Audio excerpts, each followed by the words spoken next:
ഇതെന്തു പറ്റി? ഈ നേരത്തൊരു പ്രാർത്ഥന നന്നാവാൻ തീരുമാനിച്ചായിരുന്നു.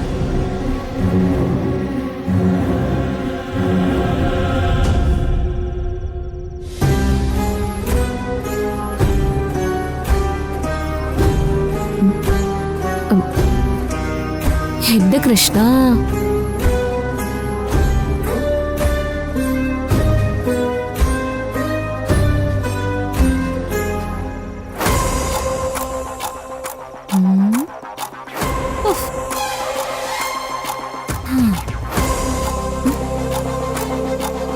സന്തോഷത്തോടെ പോയി കിടന്ന് ഉറങ്ങിക്കോ. നാളെ ഞാൻ എന്റെ പാട്ടിന് പോകും.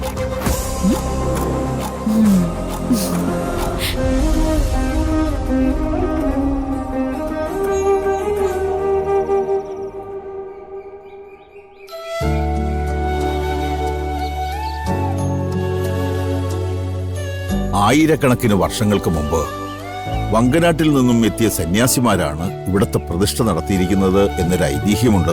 ദേവനാരായണൻ തിരുമേനി കേട്ടിട്ടുണ്ടാവും. അതെ അതെ, അങ്ങനെ ഐതിഹ്യ കഥകൾ ഒരുപാടുണ്ടല്ലോ. ഒരു കാലത്ത് ഈ നാട്ടിലെ ഏറ്റവും വലിയ പൂരം നടന്നിരുന്നത് ഇവിടെയാ.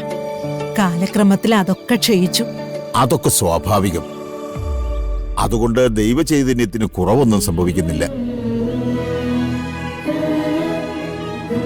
തിരുമേനി, വരുണിന്റെ ഭാര്യ ഇന്ന് രാത്രി മുഴുവൻ ഇവിടെ ഈ നടയിലാണ് തനിച്ചിരിക്കേണ്ടത്.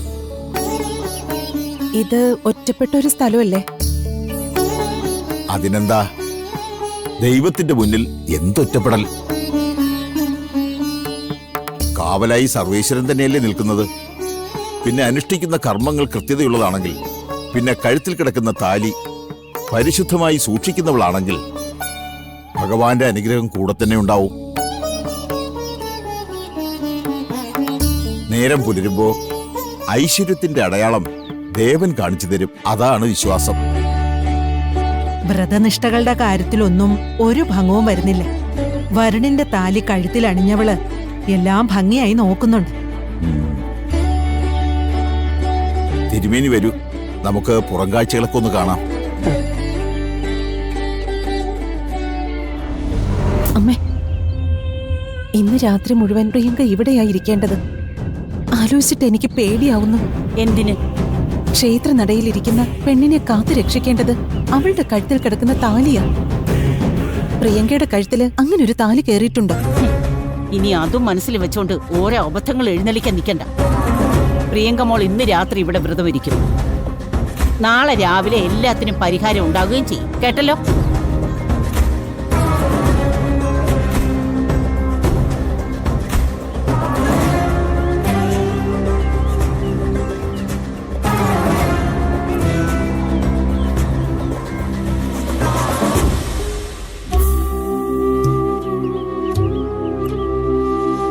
ഭഗവാനെ, ആപത്തൊന്നും ഇല്ലാതെ കാത്തോളണേ.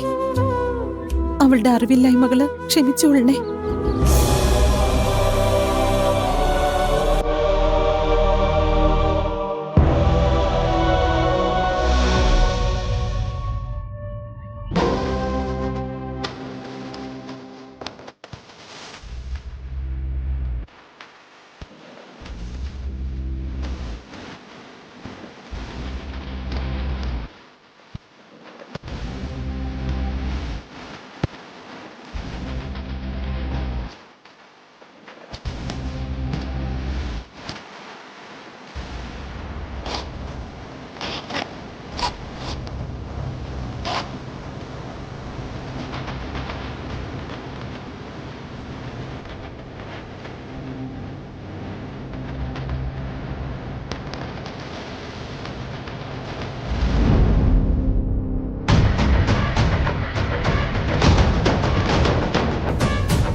ഹലോ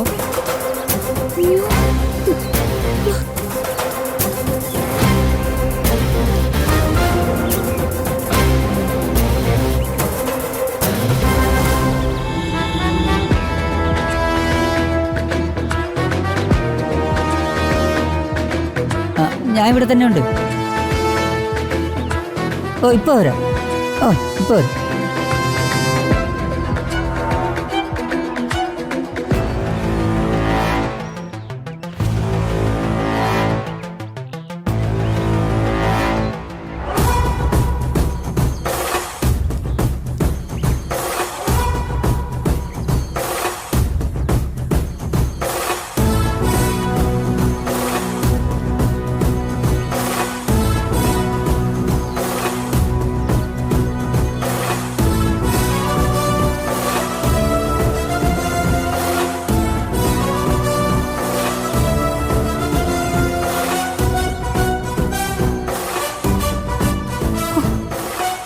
ഇറങ്ങാൻ കുറച്ച് ബുദ്ധിമുട്ടി.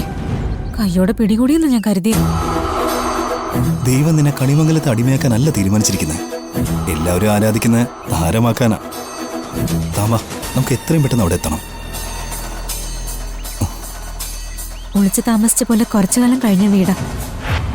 ഇനി എന്തെങ്കിലും ഒരു ദിവസം ഒരു സെലിബ്രിറ്റി ആയ ശേഷം എനിക്കിവിടെ വന്ന് കയറണം. വാ.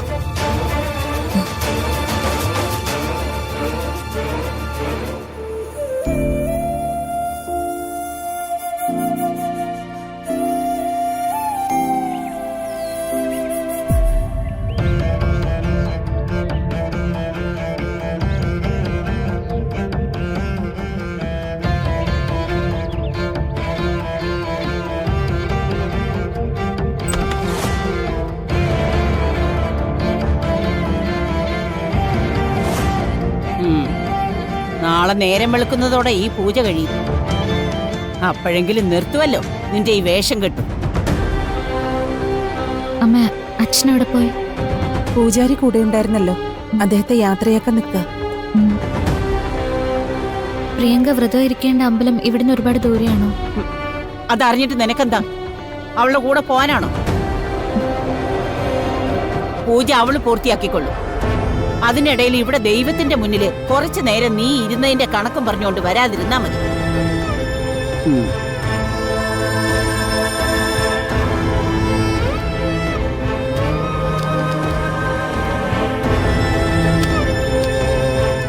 അമ്പലം കണ്ടു മോളെ. ഒറ്റപ്പെട്ട ഒരു സ്ഥലത്ത് ഒരു രാത്രി മുഴുവൻ അവൾ അവിടെ തനിച്ചിരിക്കുന്നത് ഓർത്തിട്ട് എനിക്ക് പേടി തോന്നും. ഏ അമ്മ പേടിക്കണ്ട, അവൾക്കൊരാപത്തും വരില്ല. നേരം വെളുക്കുന്നവരെ ഞാനും ഭഗവാന്റെ മുന്നിലിരിക്കാൻ പോവാ. നീ മനസ്സിൽ ഉദ്ദേശിക്കുന്ന നന്മയൊന്നും ആർക്കും മനസ്സിലാവുന്നില്ലല്ലോ മോളെ. പിന്നെ നന്മ ഒരൊറ്റ എണ്ണം ഗതി പിടിക്കരുതെന്നാ ഇവളുടെ മനസ്സിലെ പ്രാർത്ഥന. അതെനിക്ക് നല്ലതുപോലെ അറിയാം.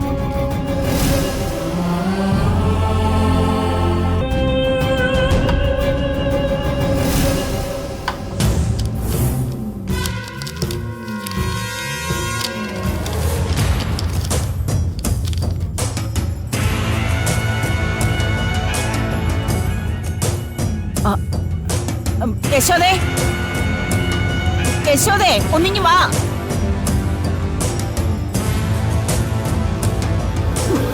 എന്താണ്? ഇതൊന്ന് നോക്കിയേ.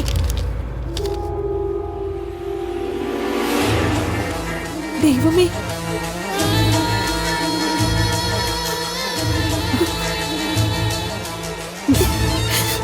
ഇതാരാടി ഇവിടെ കൊണ്ടുവച്ചേ? എനിക്കറിയില്ല മുത്തശ്ശി. എന്താ കാര്യം? എന്താ അമ്മ? പ്രിയങ്ക നമ്മളെ ചതിച്ചു മോളെ.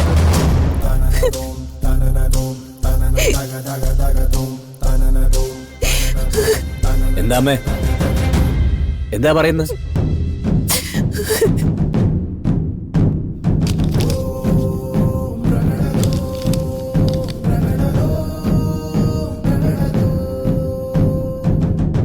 അച്ഛനും അമ്മയ്ക്കും മുത്തശ്ശിക്കും ഞാനിവിടെ നിന്ന് പോവുകയാണ്.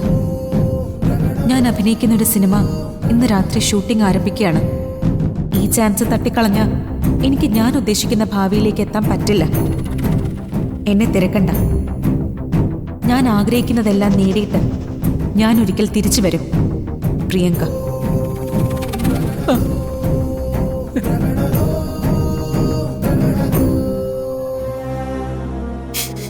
എന്ത് ബുദ്ധിമോശ ദേവേട്ട അവളെ കാണിച്ചത്. ഇതെങ്ങനെ ആരോടെങ്കിലും പറയാൻ പറ്റോ? നമ്മളെയൊക്കെ ഇവിടെ കൊണ്ടുവന്നിട്ടിട്ട് തന്നെ അവൾ ഇങ്ങനെയൊക്കെ ചെയ്തു കളഞ്ഞല്ലോ. എന്താ അമ്മേ, ഇപ്പൊ അമ്മയ്ക്ക് പ്രിയങ്ക ന്യായീകരിക്കാനൊന്നുമില്ലേ? അവൾ ചെയ്യുന്ന ഓരോ തെറ്റിനും എല്ലാറ്റിനും കൂട്ടുനിന്ന അമ്മയല്ലേ? സത്യം പറ, അവൾ ഈ പോയിരിക്കുന്നത് അമ്മയുടെ അറിവോടുകൂടിയല്ലേ? നീ എന്തൊക്കെയാടാ ഈ പറയുന്നേ? എന്നോട് എന്തെങ്കിലും പറഞ്ഞാ ഞാനത് സമ്മതിക്കോ? അമ്മയെ വിശ്വസിക്കാൻ പറ്റില്ല, അതുകൊണ്ടാ ചോദിച്ചത്. ഇനി എന്തിനൊക്കെ ഇവിടെ സമാധാനം പറയേണ്ടി വരും? ഒരു കുടുംബത്തിന്റെ ഐശ്വര്യത്തിന്റെ പൂജ നടക്കാൻ ഒരു വ്രതം കൂടി ബാക്കിയില്ലേ? അവര് പറയില്ലേ കണിമംഗലത്തിന് സർവനാശത്തിനും കാരണക്കാരൻ നമ്മളാണെന്ന്? പറയില്ലേ? അച്ഛാ, അവൾ അധിക ദൂരൊന്നും പോയിട്ടുണ്ടാവില്ല. അച്ഛനൊന്ന് പോയി നോക്ക്. അല്ലാതെ വേറെ മാർഗമില്ലല്ലോ നമുക്ക്.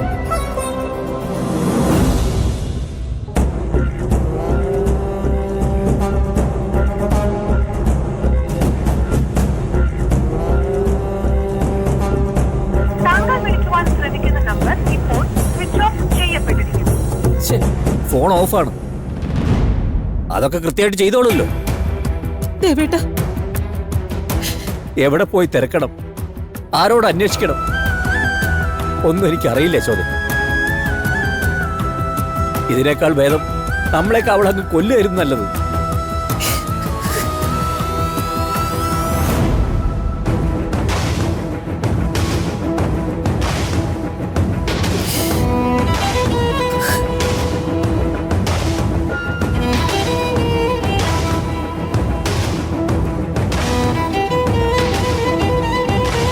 ഇവള് വീട്ടിനകത്തിരിക്കുമ്പോ അവള് കത്ത് കൊണ്ടുവച്ച് പോയി എന്ന് പറയുന്നതില് എനിക്ക് അത്ര വിശ്വാസം തോന്നുന്നില്ല. അമ്മയ്ക്ക് എന്താ തലയ്ക്ക് ഭ്രാന്ത് പിടിച്ചോ? ഇത് തന്നെയാ ദേവേട്ടൻ പറഞ്ഞത്. ഒളിഞ്ഞും തെളിഞ്ഞും അവക്ക് വേണ്ട സഹായങ്ങളൊക്കെ ചെയ്തു കൊടുക്കുന്നത് അമ്മയാണെന്ന്. കുറച്ചു കഴിഞ്ഞ് ഇരുട്ട് വീഴുമ്പോ അവളെയും കൊണ്ട് ക്ഷേത്രത്തിലേക്ക് എത്തേണ്ടതാ. അവരോട് എന്ത് മറുപടിയാ പറയേണ്ടെന്ന് വെച്ചാ അമ്മ തന്നെ പറഞ്ഞോ.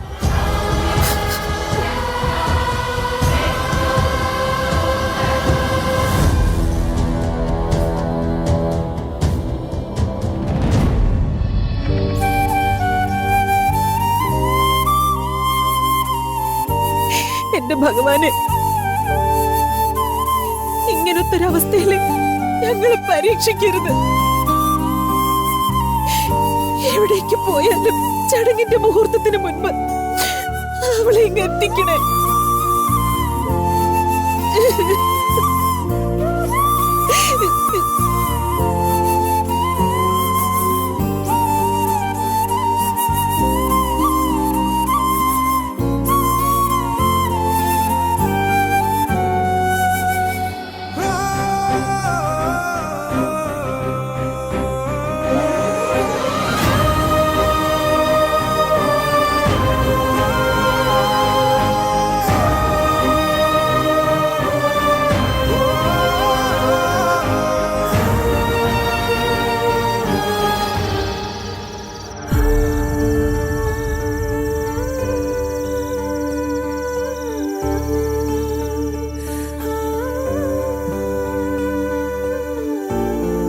മോനെ വരുൺ, നീ എന്താ ഈ ആലോചിച്ചിരിക്കുന്നേ?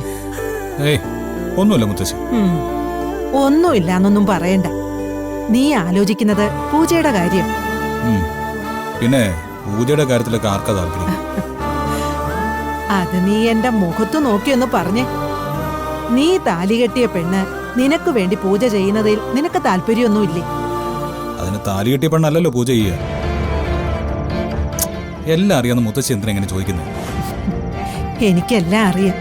പക്ഷേ നീ പേടിക്കൊന്നും വേണ്ട. വ്രതം എടുക്കേണ്ട ആള് അതെല്ലാം ചെയ്യുന്നുണ്ട്. അമ്മേ, പ്രിയങ്ക ക്ഷേത്രത്തിൽ കൊണ്ടുപോകാൻ നേരമില്ലേ? ആയി. ദേവനാരായണൻ തിരുമേനി യശോദയും മുത്തശ്ശിയും കൂടി അവളെ കൊണ്ടുപോയി ആക്കാമെന്ന് പറഞ്ഞിട്ടുണ്ട്. നമ്മളും കൂടി പോയേണ്ടതല്ലേ? ആര് പോയാലെന്താ, അവളുടെ വീട്ടുകാര് കൂടെ ഉണ്ടാവുന്നതല്ലേ അവക്ക് ഏറെ സന്തോഷമാവുക. എന്നാ ഞാൻ മോള് റെഡിയായെന്ന് നോക്കട്ടെ. അമ്മ, പ്രിയങ്ക എവിടെ? പ്രിയങ്ക മുറിയിലില്ലേ? മുറിയിലും ഇല്ല, ഈ വീട്ടിലെങ്ങും ഇല്ല. ഞാനും ചെറിയമ്മയും കൂടി ഇത്രയും നേരം തിരയായിരുന്നു. പൂജയ്ക്ക് പോവാനായി എന്തെങ്കിലും സഹായം വേണോന്ന് ചോദിക്കാൻ വേണ്ടി മുറി ചെന്ന് നോക്കിയതാ, കണ്ടില്ല. ഇനി രാത്രി ഒറ്റയ്ക്കിരിക്കുന്നത് പേടിച്ച് ആരോടും പറയാതെ ഇറങ്ങി പോയോ? ഓ, അക്കാര്യത്തെ കുറിച്ചാണോ നിങ്ങൾക്ക് വേവലാതി? കഷ്ടമുണ്ട് കൽപ്പന. ഓഹോ, എന്നാ പിന്നെ പ്രിയങ്ക എവിടെ? അമ്മാനെ പറ. പ്രിയങ്ക ചിലപ്പോ അവളുടെ അച്ഛന്റെ അമ്മയുടെ അടുത്ത് പോയിട്ടുണ്ടാവും. എങ്കിൽ പോയി പെട്ടെന്ന് വിളിച്ചോണ്ട് വാ പത്മിനി, പൂജ വൈകിക്കൂടാ. ശരി. അമ്മേ, പ്രിയങ്ക അവിടെ ഔട്ട് ഹൗസിലുണ്ടോ?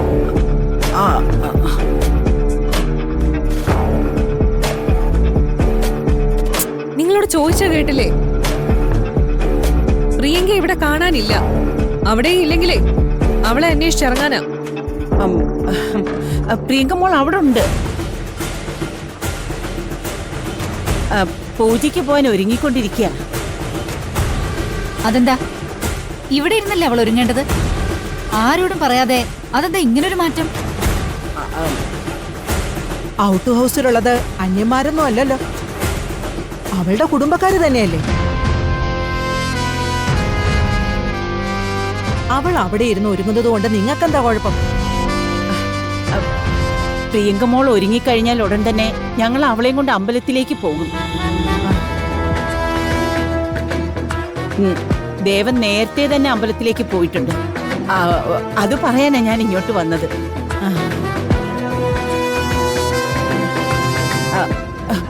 എന്നാ പിന്നെ ഞാൻ പെട്ടെന്ന് അങ്ങോട്ട് ചെല്ലട്ടെ. ഈ വരവും പോക്കും അത്ര പന്തിയല്ലല്ലോ. എന്തോ തിരുമറി ഇതിനിടയിൽ നടന്നിട്ടുണ്ട്. എന്ത് തിരുമറി? ഏട്ടത്തി എന്തിനെങ്ങനെ എഴുതാപ്പുറം വായിക്കുന്നേ? തിരുമറി എന്ന വാക്കിപ്പോ നിനക്ക് ഒട്ടും കേട്ടുടാത്തതാണോ? അല്ല, കല്യാണം കഴിഞ്ഞ അന്ന് മുതൽ നീ പറയുന്നതാണല്ലോ, വിവാഹ മണ്ഡപത്തിൽ എന്തോ തിരുമറി നടന്നു, വിവാഹത്തിൽ എന്തോ തിരുമറി നടന്നു എന്നൊക്കെ.